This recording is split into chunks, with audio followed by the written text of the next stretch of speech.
Hello viewers, welcome to my channel. আজি আপোনালোকৰ বাবে লৈ আহিছোঁ এটা পনীৰৰ ৰেচিপি।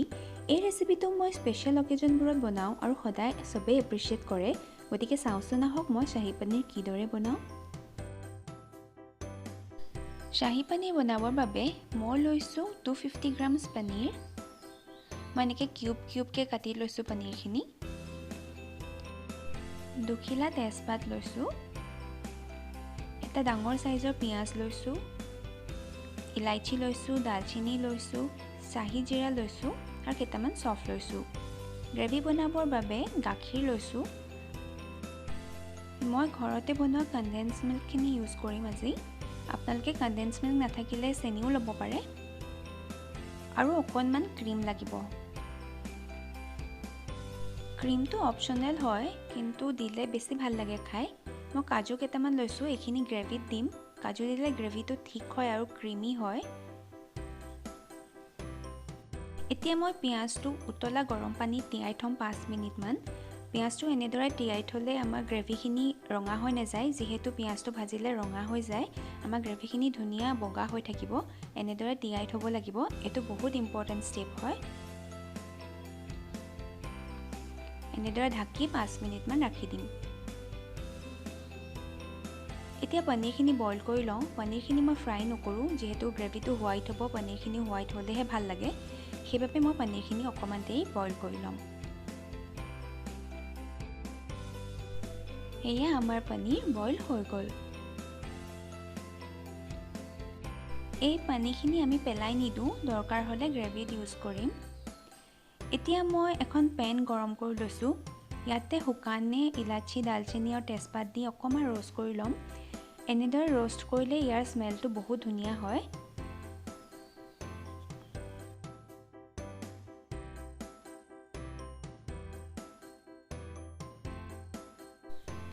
এতিয়া জিৰা আৰু চফকেইটাও দিম।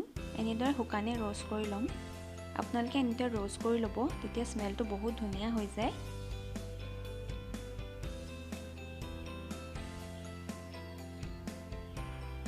এতিয়া ইয়াতে মই এচামুচ ঘি দিম। মই একচুৱেলি ঘি আৰু অইল মিক্স কৰি বনাম। আপোনালোকে যদি বিচাৰে অকল ঘিউতে বনাব পাৰে, আৰু নহ'লে অকল ৰিফাইন অইলতে বনাব পাৰে। ডাঙৰ চামুচেৰে এচামুচ ৰিফাইন অইল দিছোঁ মই। এতিয়া এইখিনি আকৌ অকণমান দেৰি ভাজি ল'ম। চাব যাতে এইখিনি জ্বলি নাযায় আৰু ৰঙা হৈ যাব নালাগে। এতিয়া মই গৰম পানীৰ পৰা উলিয়াই পিঁয়াজটো এনেদৰে কাটি ল'লোঁ। বেছি মিহি কৰিব নালাগে। এতিয়া এইখিনি ইয়াতে দিম আৰু ভালদৰে ভাজি ল'ম।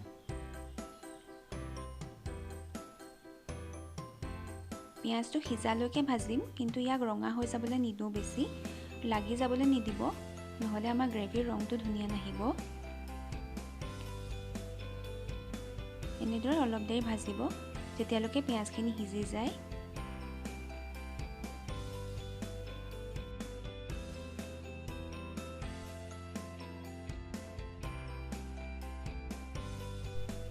এতিয়া মই ইয়াতে অকণমান নিমখ দিম।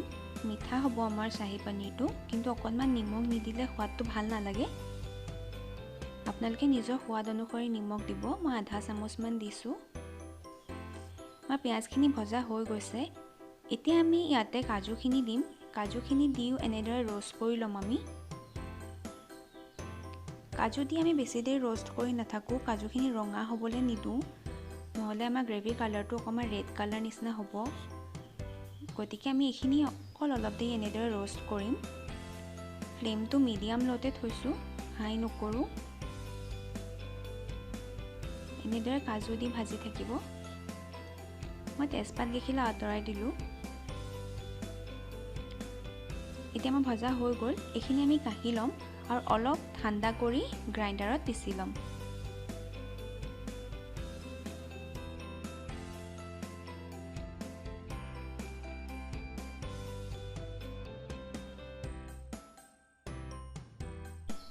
এতিয়া মই একেখন কেৰাহীতে আমাৰ পিচি লোৱা মিক্সচাৰখিনি দি দিম।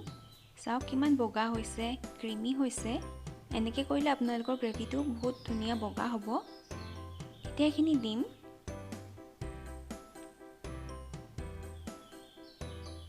আৰু ইয়াতে পনীৰখিনি দি দিম।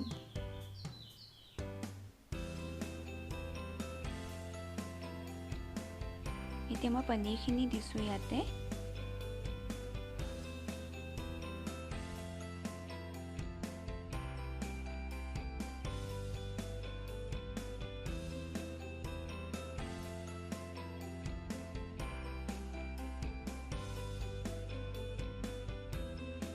পনীৰখিনি দি এনেদৰে লাহে লাহে লৰাব, নহ'লে পনীৰখিনি ভাঙি যাব পাৰে। যিহেতু আমি ফ্ৰাই কৰি লোৱা নাই, বহুত ছফ্ট হৈ আছে পনীৰখিনি। লাহে লাহে লৰাই থাকিব, এনেদৰে লাগি ধৰিবলৈ নিদিব। গ্ৰেভিটো ছাইডখিনি এনেকৈ স্ক্ৰেপ কৰি দিব।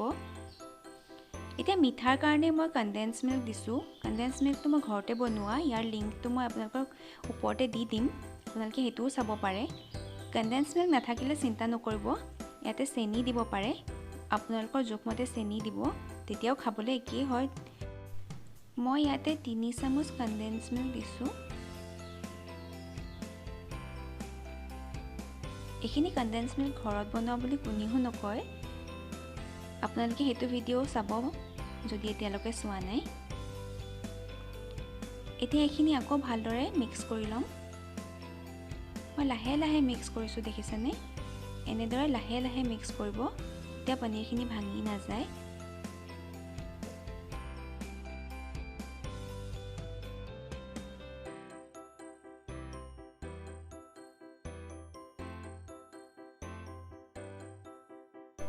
গ্ৰেভিখিনিত ভালদৰে বইল অহালৈকে আমি এনেদৰে লাহে লাহে লৰাই ভাজি থাকিম।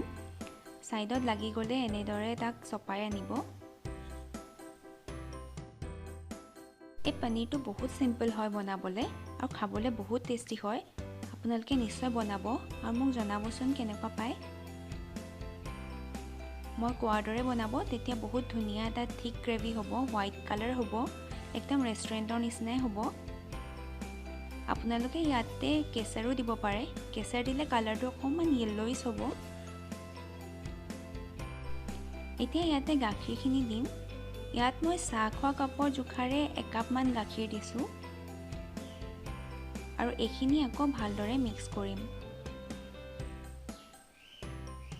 গাখীৰ দিয়াৰ লগে লগে আমাৰ মিক্সাৰটো বেছি টাইম নালাগে আৰু হৈ যাবলৈ, ঠিক হৈ যায়।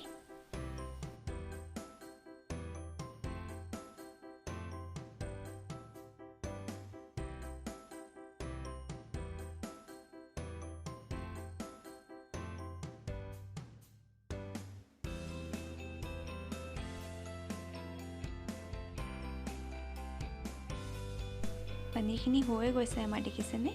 গ্ৰেভিটো পুৰা ডাঠ হৈছে, একদম ক্ৰিমি চব, কিমান ডাঠ হৈছে। এইখিনি আপোনালোকে পোলাও, নান, ৰুটি চবৰ লগতে খাব পাৰে।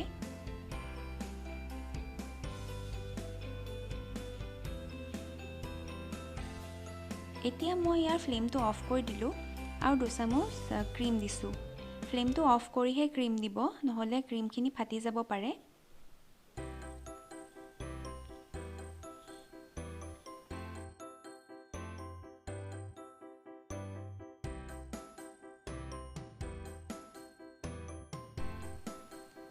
এবাৰ গোটেইখিনি আকৌ ভালদৰে মিক্স কৰি দিম। আমাৰ পনীৰখিনি ৰেডি হৈ গ'ল। চাওক কিমান ধুনীয়া হৈছে, ইমান থিক, ইমান ধুনীয়া গ্ৰেভি। সেই আমাৰ পনীৰ ৰেডি হৈ গ'ল। আশা কৰোঁ আপোনালোকে ভিডিঅ'টো চাই ভাল পালে। যদি ভাল পালে তেনেহ'লে লাইক কৰিব, কমেণ্টত জনাব মোক কেনেকুৱা পালে। আৰু আপুনি যদি মোৰ চেনেলত নতুন, তেনেহ'লে প্লিজ মোৰ চেনেলটো ছাবস্ক্ৰাইব কৰি দিব। তেনেহ'লে আকৌ এটা নতুন ৰেচিপি লৈ লগ পাম। আজিলৈ আহোঁ। Thank U.